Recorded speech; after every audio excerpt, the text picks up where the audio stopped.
ช่วงต่อจากนี้ไปค่ะเราจะได้รับฟังกรณีศึกษาจากประเทศบรูไนดารุสสลามกันบ้างนะคะโดยคุณเนลลี่ดาโตปาดูกะฮาจิซันนี่ค่ะท่านจะมาแชร์ให้พวกเราฟังถึงวิสัยทัศน์ของชาวบรูไนดารุสสลามเกี่ยวกับการสร้างวัฒนธรรมการอ่านที่มีต่อการพัฒนาประเทศในการนำเสนอรายงานหัวข้อ Empowering a Reading Culture A Brunei Darussalam's Perspective ค่ะขอเสียงปรบมือให้กับคุณเนลลี่ดาโตปาดูกะฮาจิซันนี่ด้วยค่ะก่อนจะรับฟังการบรรยายนะคะดิฉันขอเล่าประวัติของท่านพอสังเขปนะคะคุณเนลลี่ดำรงตำแหน่งประธานและสมาชิกกิตติมศักดิ์ของสมาคมห้องสมุดแห่งประเทศบรูไนค่ะเธอเคยรับรางวัลบรรณารักษ์ดีเด่นแห่งบรูไนและเป็นบรรณารักษ์คนแรกของบรูไนนะคะที่สำเร็จการศึกษาด้านบรรณารักษศาสตร์จากประเทศอังกฤษค่ะคุณเนลลี่อุทิศตนทำงานให้กับรัฐบาลบรูไน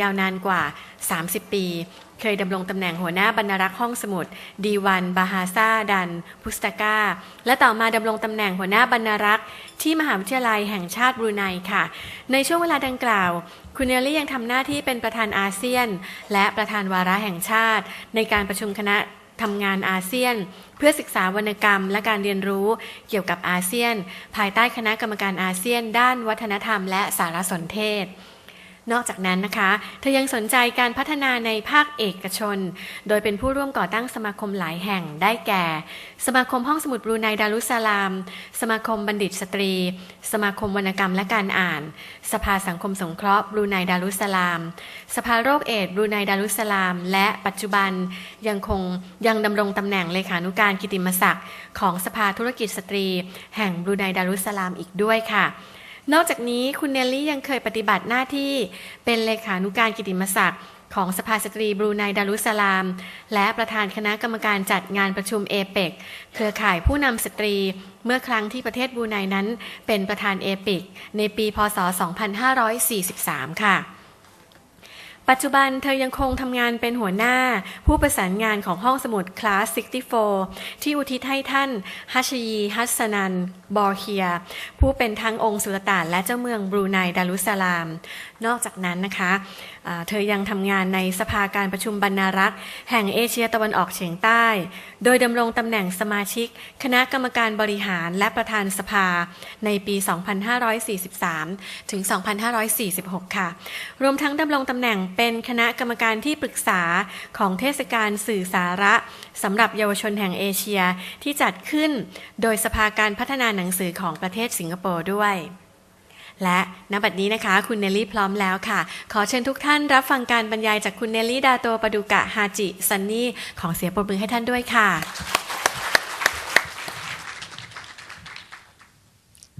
Bismillahirrahmanirrahim. Good afternoon, distinguished speakers, participants. I wish to thank the MC for the introduction. Well, firstly, I must thank the Thai Knowledge Park for inviting me here. And I wish to also to congratulate the organizers for such an, organizing such an important event. Since this morning, I've been sitting down here. I've been, not only listening, but also learning from all other colleagues, this morning. And I don't know whether my presentation will match the presentation of my colleagues who had spoken earlier. But I try and share with you what we do in Brunei Darussalam.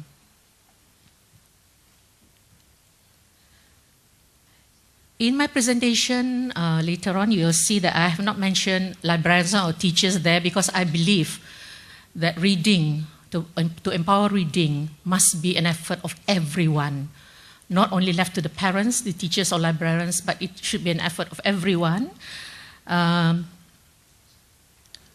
Because empowering a reading culture of a nation is a very important national agenda for any country. And what more now, we heard, we've learned this morning that we have to work towards ASEAN community very soon. So this is all very important. Okay, the topic of my paper is Empowering Reading Culture, a Brunei Darussalam Perspective. Just a brief introduction of Brunei. I'm sure all of you know Brunei is an Islamic nation, adopts Malay Islamic monarchy as its concept. Revenue is from oil and gas. Malay is our official language. For your information, Malay we write in two scripts. One is in the Roman script, and we also write it in the Arabic script. And students, pupils from very young, they have to learn the two scripts. So Malay is written in two versions, the Arabic script as well as the Romanesque script. The Arabic script will help them later on with their Quranic learning, later on as they grow older. We are a member of ASEAN, and we have a very strong oral history tradition.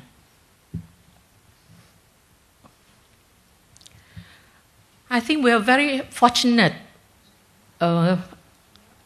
regarding our program to empower reading culture, because His Majesty had on many occasions stressed on the importance of reading. So we are very, very grateful and indeed happy that he has made this into his royal speech. For example, he said, people with knowledge are those who never stops to learn, listen, see, and read to gain knowledge. So that's very important. And the reading culture is an important matter that has to be given priority in our national development so that our next generation develops the reading habit and nurtures the culture of knowledge. So, all this sums up everything, if our king himself has already approved and mandated that reading is such an important, element in our nation building.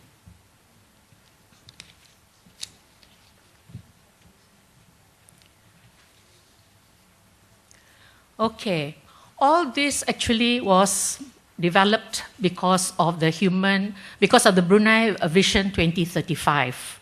We have our set of Brunei Darussalam Vision, and one of the strategies is, of course, to develop the human capacity building to drive the knowledge-based economy, because we have to diversify from the oil and gas industry. So His Majesty has put a long and very strong emphasis on human capacity building. And this is why the culture of knowledge is very important in Brunei. Now, with it comes the SPN 21, which is our 21st century educational policy. SPN means Sistem Pendidikan Negara 21. So again, we have to gear our citizens towards meeting the 21st century. And one of the strategies, again, is to develop individuals who are instilled with desire to seek knowledge and new skills through quality education. So everything revolves around the Vision 2035. Everything changed, and new formulas, new policies were developed to meet that vision.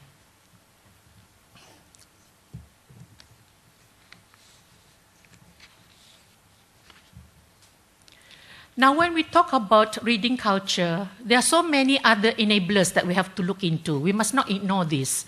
And one of them, of course, is the local book trade.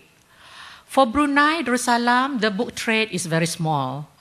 And our publishing is mainly run by the government agencies.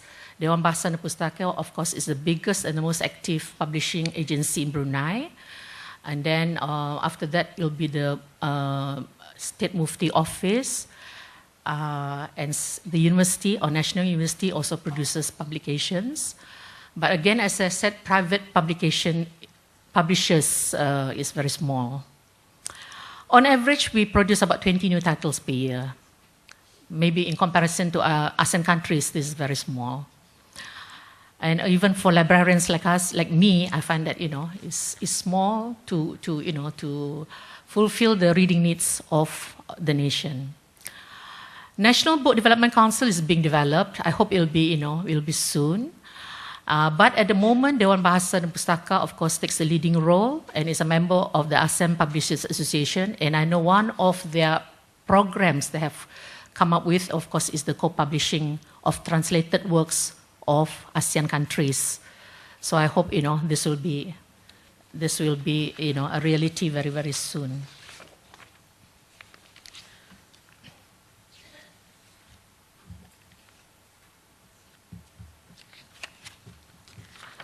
Again, as I said, when you talk about reading, you must also remember you have to look at the libraries. So, for example, libraries development, again, as compared to ASEAN countries, maybe is quite a recent development. We can only find libraries in Brunei in the early 50s. So it's very, very young as compared to the other ASEAN countries. The first libraries were, of course, found in the premier colleges of the Sultan Omar Ali Saifuddin College and the Girls' High School. At that time, there were a lot of English teachers who were working in that school. So I think being expatriates, they started developing reading habit among the students.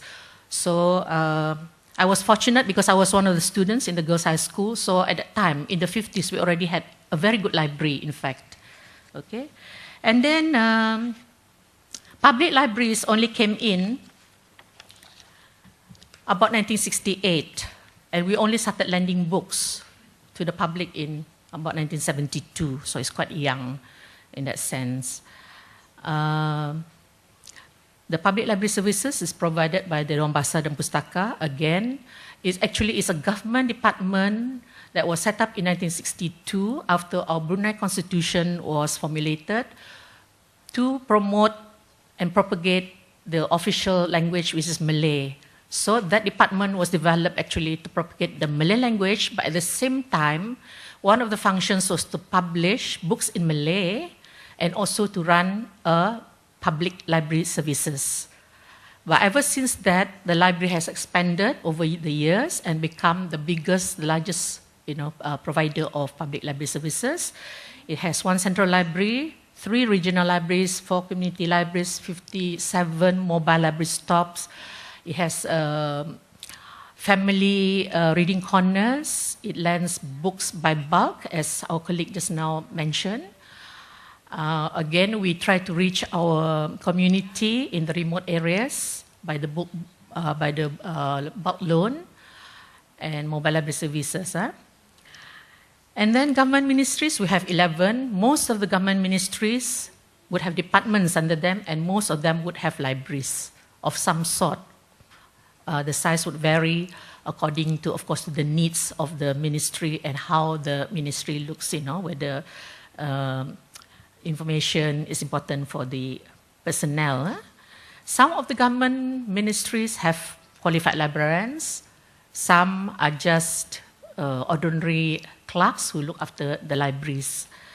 But one of the major government ministries at the moment that has developed a very good ultra-modern library is, of course, the Ministry of Defense, because we have an officer cadet school. So they developed the library there, which is one of our best role model libraries at the moment in Brunei. Universities, we have 4. We have our national university, which is the University of Brunei Darussalam. We have one Islamic university, UNISA. We have one religious teachers university, and then we have one science and technology university. And most of the universities, of course, have very good libraries, and most of the qualified librarians can be found in our national university. VTE, which is our vocational technical education, we have 8 at the moment of various subject areas. At the moment, we have one that concentrates on agriculture, fisheries, and food technology. That is our latest VTE college that's been developed. Again, the VTE colleges have very good libraries with professional librarians. School libraries, we have 152. Most of them have librarians, but they're untrained. And private higher educational institutions, at the moment, we have 3. And we have a lot of private schools. Okay?